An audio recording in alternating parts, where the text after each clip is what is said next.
My friends had just left the mall for a movie they were going to watch together. Something Elena and I both agreed we were going to skip, even though we didn't know each other and were desperately searching for a time to talk alone. We were trying to drift away from the pace of our friends along those same stores, the ones that seemed to line up every mall ever made.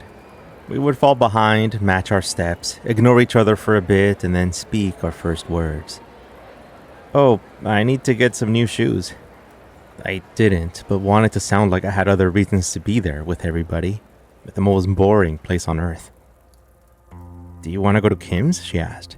"I need a few things from there too." Kim's was like an off-brand reseller, sort of like Payless at the time, but I had gotten most of my shoes growing up from there. I was relieved to know that she was like that, normal, someone who I didn't have to play pretend with. She probably also wanted to skip the movie because it wasn't worth it.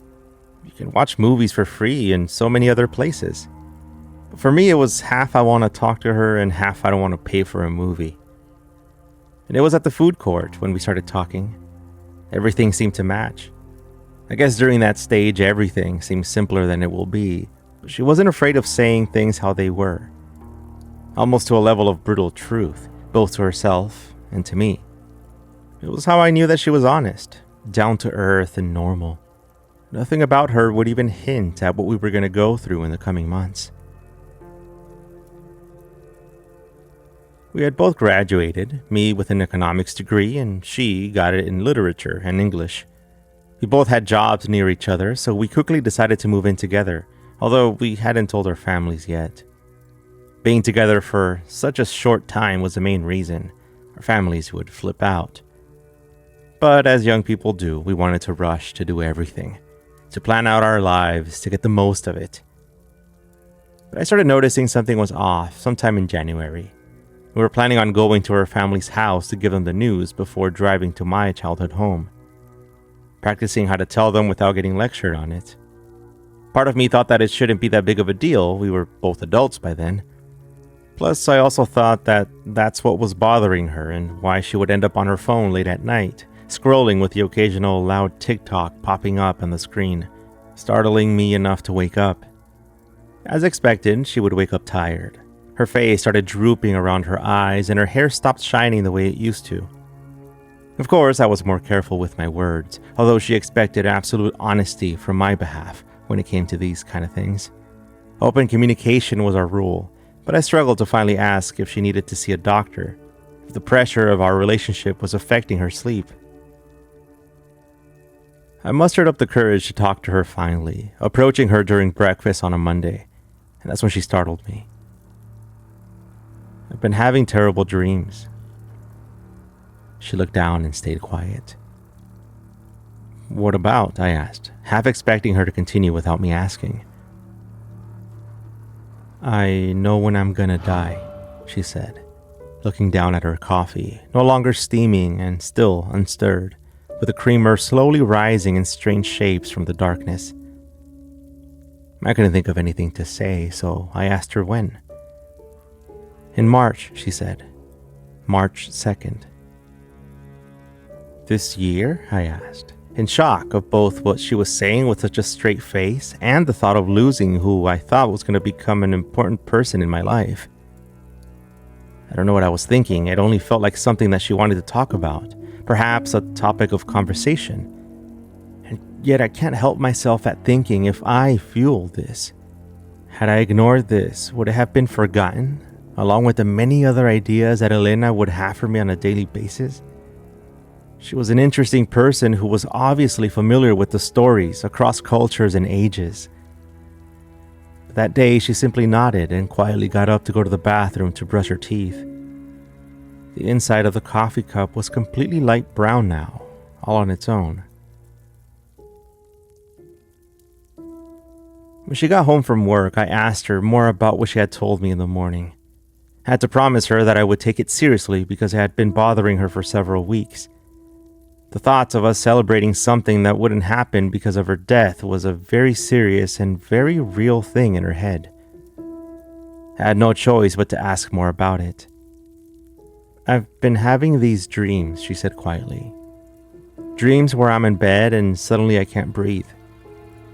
My heart begins to struggle and suddenly I'm gone. It always happens the same way, enough for me to spot details within them. I waited for her to tell me the rest of them. "You can't think I'm crazy," she told me. I simply stared at her light brown eyes.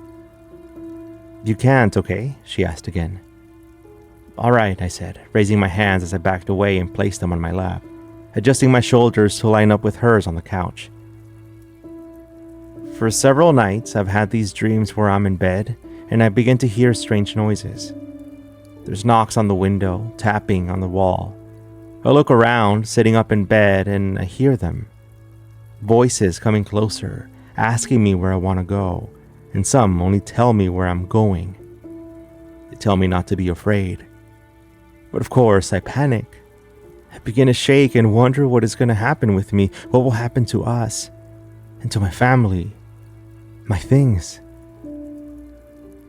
How, though? How do you know that it's happening soon? This is where I tell you to not think I'm crazy. But do you know about the puppy calendar? I nodded.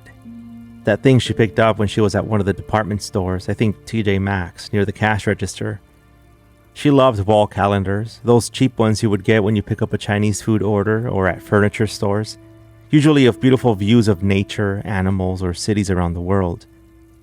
This one she picked up for $2 on a whim and placed it on the wall next to her mirror.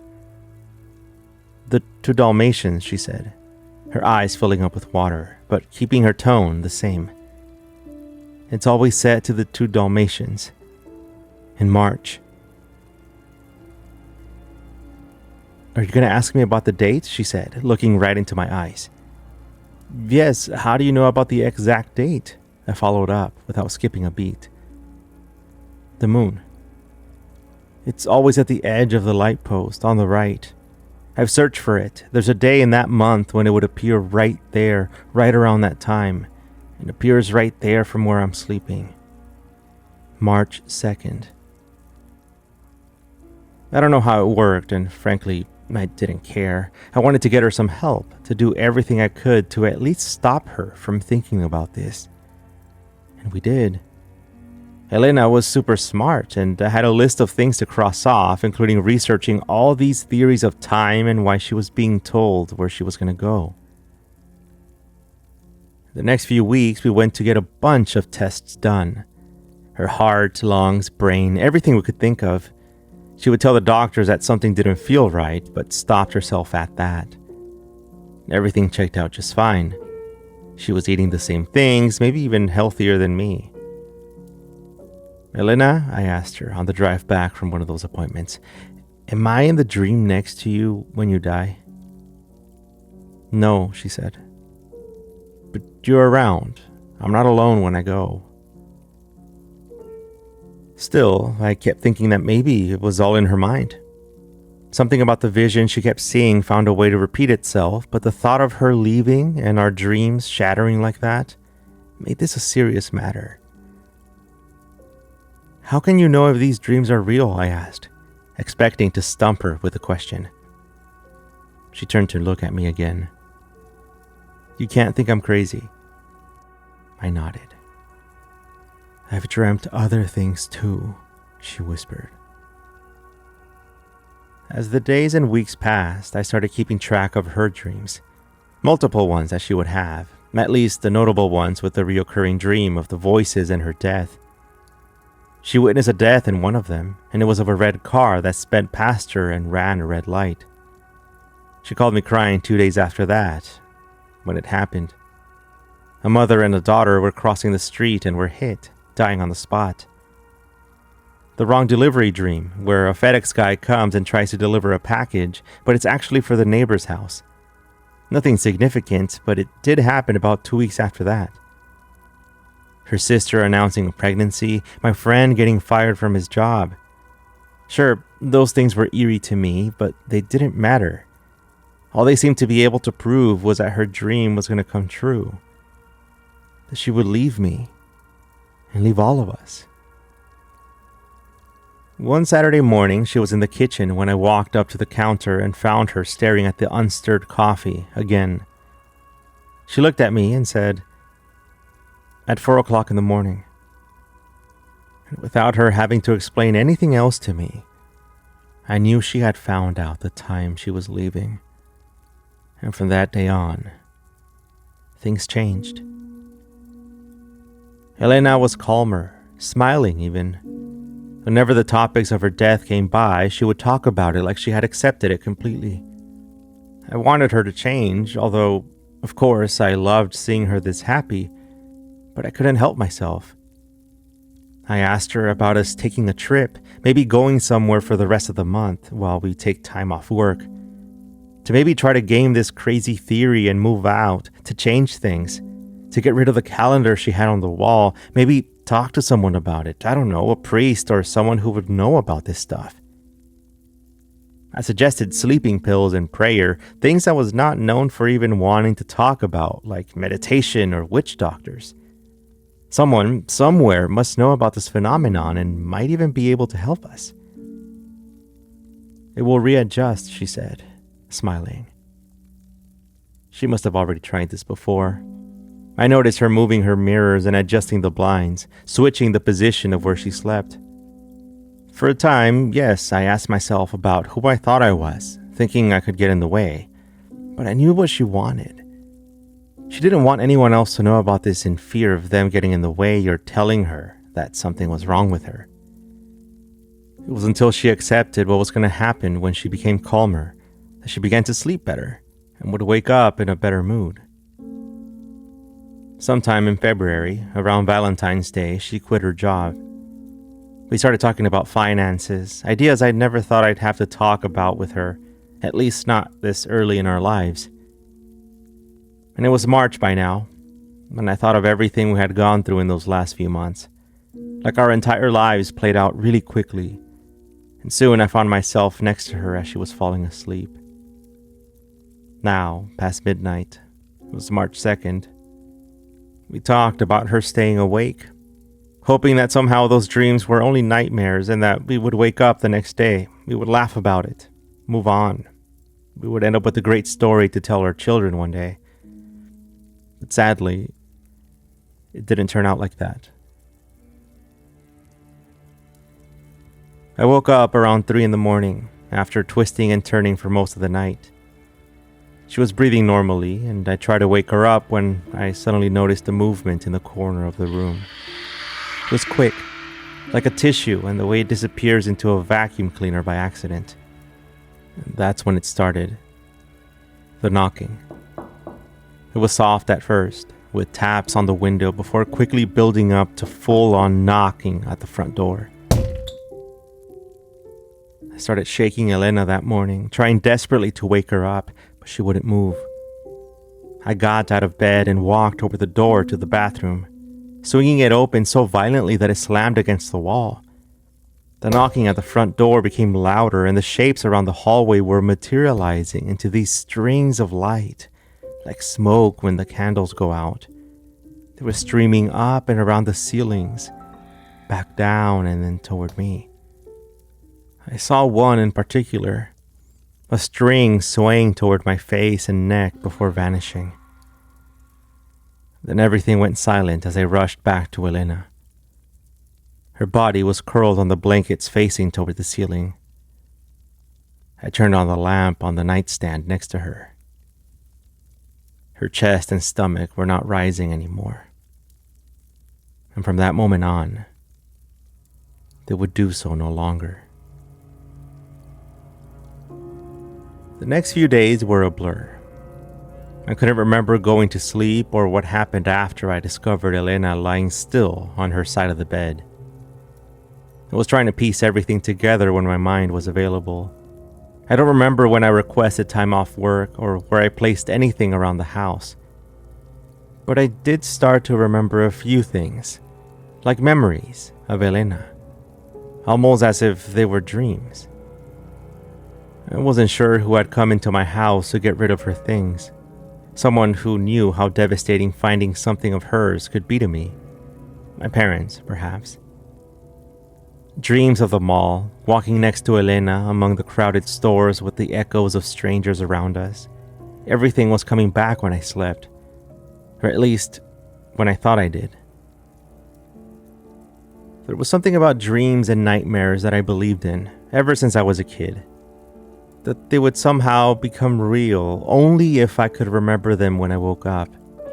It rarely happened, and yet I doubted Elena so much when she told me about hers. Or did I? What if I had been responsible for what happened, for believing in her own dreams? I could have dismissed them. I could have told her that I thought she was crazy, and maybe that idea would have stuck with her and none of this would have happened. But I couldn't. I believed in these things. They were real to me once I heard them. What I dreamed would happen, and I was able to make the connection only when I remembered them. Deep down, I knew that this could become a slippery slope that I would never escape. The way you can blend reality with dreams is not something you play around with. I always made up a scenario in my head, saying, what if I could fly in my dreams, and somehow confuse that in real life, ending up in a crowded sidewalk surrounded by strangers? Dreams are not something we should talk about. We shouldn't make them real. And these thoughts, I knew, would never leave my mind. I was lying in bed one night, not sure if it was days or hours from these previous thoughts I had, when I got a message from an old friend. He said that they were getting together after the rush from Black Friday and to come meet them. That many months had passed already? I questioned out loud. Without thinking much about it, I agreed, assuming that maybe this would be good for me. After I sent the message, I went back to my home screen on the phone and looked at the date. And I was losing it. December, again. I turned off the screen and looked at the reflection of my eyes against it. I was losing my mind. I woke up with the worst headache I've had in years, months maybe, I don't know. I scrolled around my phone, finally opening up my Photos app, a thing I had been avoiding for a very long time. Or at least I thought so. I found nothing in there but pictures I took at work, my brother's birthday party, a picture of the sunset from a living room window. Where was Elena? The thought circled my mind the whole day as they followed me to the sidewalk and the bus stop, from the parking lot and to the exterior tables where my friends and I would always meet. Then they arrived. Up in front of me were my 3 friends and a 4th person. Elena. Standing with her Guns N' Roses t-shirt, her white shoes and blue jeans. She smiled nervously as my eyes widened, and I stood up from my chair. My eyes watered, completely blurring my vision, though I managed to grab a napkin from the holder in front of me. And these parts, these I remember. The way she looked at me, and the way we wanted to talk to each other, knowing each other's favorite stores, a dislike for movies, her questions about what high school I went to and if we had met before. The way we laughed at the man with the hat, the same one who had given me a strange metal mixer thing that he put on my head, supposedly a head massager that ended up getting tangled up on my hair. Memories of what seemed to be another life. Or like our time at the food court that day. Same spot, same coffee. The way I looked at her coffee cup, the creamer slowly creeping up to the top. I looked up at her and she looked back at me. I could tell that she knew me. And she knew the same of me. Things went as dreamt before, with our trips to the store and the calendars of puppies, the Netflix nights and recommendations for podcasts. We would both wake up from terrible dreams sometimes, and although I managed to forget mine, I know that they linger for her. And yet, from our previous lessons, they can't become real if we don't talk about them. Yet I keep waking up from the nightmare it is to watch her lay completely still. The knocking and the voices. The streams of energy looming around the hallway saying goodbye. Let the fear stay in our minds. But they say fate only waits. I think of this now as February is coming to an end. Hoping, so desperately hoping, that it becomes December again.